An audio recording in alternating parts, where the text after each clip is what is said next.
here is the sort of instrument I use for classical and a lot of romantic repertoire. So think Mozart, Haydn, Beethoven, and even Schumann, Berlioz or Brahms.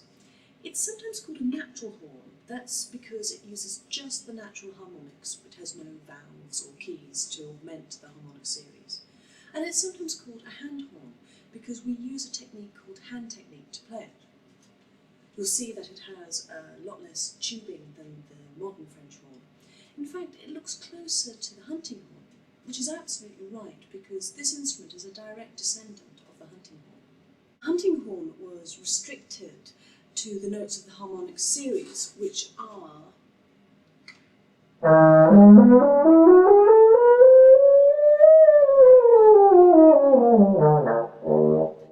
the different notes are created by buzzing my lips faster or slower. So as I go up the harmonic series, my lips buzz faster and slower as I go down the series.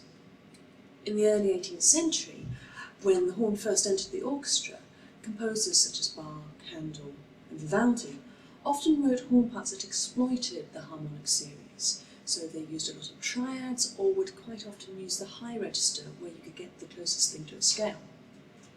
Then, sometime in the early 18th century, horn players began experimenting with what happens when you put your hand into the bell of the instrument.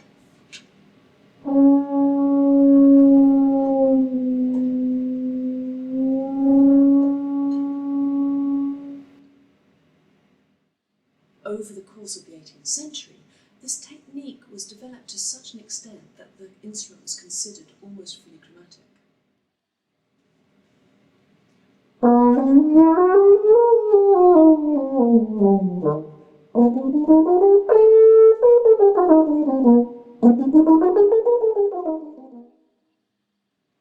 These metal loops, known as crooks, change the overall length and therefore the key of the instrument.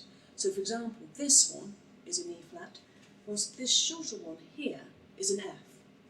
If you ever get the opportunity to see a period orchestra playing an opera, sneak down and see whether you can get a look of at the horn section in the pit, and you'll see that they have racks of crooks hanging off their music stands so that the horn players can play in all the different keys that are requested of them in the course of the opera.